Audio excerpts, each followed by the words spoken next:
तो देखिए, ये एक और नया दावा सामने आया और इस दावे में व्हाइट हाउस की तरफ से व्हाइट हाउस की जो प्रवक्ता उन्होंने ये कहा कि पुतिन ने रिक्वेस्ट की थी इस मीटिंग के लिए विटकॉफ से और उसके बाद ये बैठक हो रही है। इसमें सच्चाई क्या है ये तो आने वाले समय में पता चल जाएगा, लेकिन फिलहाल ये जरूर एक सच है कि ये बैठक हो रही है, ये मुलाकात हो रही है। महा मुलाकात की इनसाइड स्टोरी क्या है दावा, ये देखिए व्हाइट हाउस ने ये दावा किया है।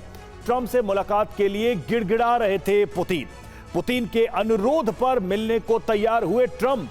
अलास्का मीटिंग का मकसद जल्द युद्ध खत्म करना है, ये कैरोलिन लेविट जो कि प्रेस सेक्रेटरी हैं व्हाइट हाउस की, उनकी तरफ से कहा गया है। अब इसके मायने क्या है? किसी भी हाल में युद्ध को रोकना चाहते हैं पुतिन, ये एक तो मैसेज देने की कोशिश की जा रही है। पुतिन पर युद्ध विराम के लिए दबाव की रणनीति भी हो सकती है। वार्ता फेल हुई तो पुतिन की नाकामी बताने का भी प्लान है, यानी कि पहले से ही ऐसा लग रहा है कि सारी स्क्रिप्ट लिख के व्हाइट हाउस बैठा हुआ है।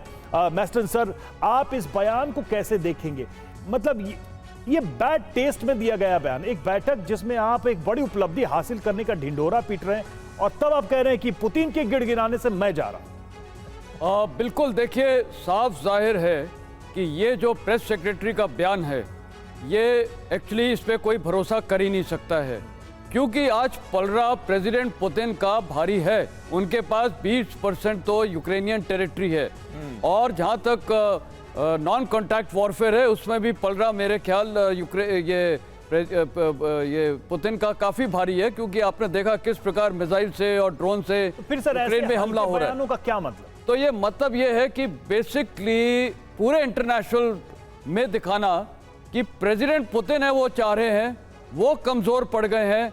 तो मेरे को लगता है अगर ये स्टेटमेंट दिए जा रहे हैं तो आपको हैरानी नहीं चाहिए, होनी नहीं चाहिए कि प्रेसिडेंट पुतिन के पास अगर ये स्टेटमेंट गया और अगर इसके बारे में काफ़ी चर्चा हुई तो प्रेसिडेंट पुतिन शायद इस वार्तालाप के लिए शायद आए ही नहीं। और सीधी सी बात यह है यहाँ पर संदीप जी कि व्हाइट हाउस की तरफ से ऑफिशियल स्टेटमेंट जारी करके बाकायदा ये कहा जा रहा है अलास्का मीटिंग से पहले कि देखिए पुतिन ने ही एक तरह से रिक्वेस्ट की, उसके बाद डोनाल्ड ट्रंप ने उनकी रिक्वेस्ट एक्सेप्ट करके ये एहसान कर दिया उनके ऊपर कि वो मीटिंग के लिए अलास्का पहुंच रहे हैं। इसका तो सीधा सीधा संदर्भ ये जाता हुआ नजर नहीं आ रहा है। ऐसे में बातचीत से पहले ही बातचीत को खटाई में डालने की कोशिश क्यों ना माना जाए?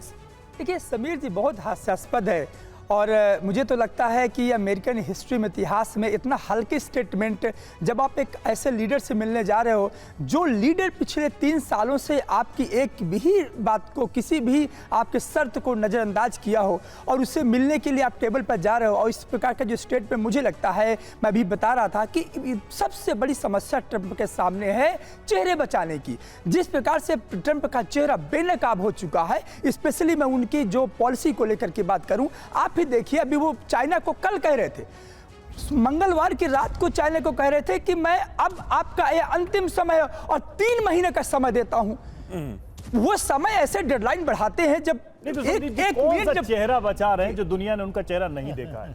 मतलब उनके हर रंग तो दुनिया ने देख ही लिए हैं। यही कमजोरी है, स्कैंडल से लेकर अपने बयानों में रोज पलटी मारना, और इसी का फायदा पुतिन उठाना चाहते हैं। देखिए पुतिन बहुत ही स्ट्रेटेजिक लीडर है और वो जानते हैं कि ये ट्रंप की कमजोरी क्या है। ट्रंप इस समय बहुत कमजोर हो चुके हैं। ये एक तरीके से डेस्परेशन ट्रंप की दुनिया के तमाम लीडर्स देख रहे हैं और पुतिन तो बहुत माहिर हैं, वो भली भांति समझते हैं कि ट्रंप को चाहिए क्या इस वक्त। और रूस का यूक्रेन पर ड्रोन से प्रहार, इस बीच खबरें भी सामने लगातार आ रही है वॉर जोन से। स्नाइपर्स का यूक्रेनी सैन्य ठिकानों पर हमला, रूसी हमले में यूक्रेन को भारी नुकसान।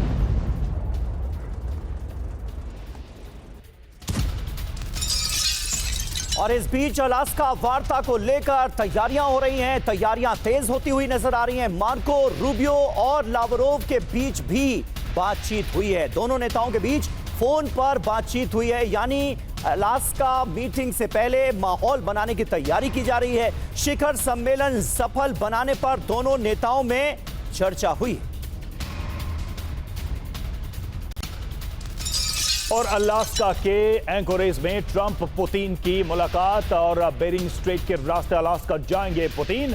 रूसी एयर स्पेस से सीधे यूएस हवाई क्षेत्र में प्रवेश, अंतरराष्ट्रीय जल क्षेत्र के ऊपर से उड़ान भरने से बच सकते हैं पुतिन।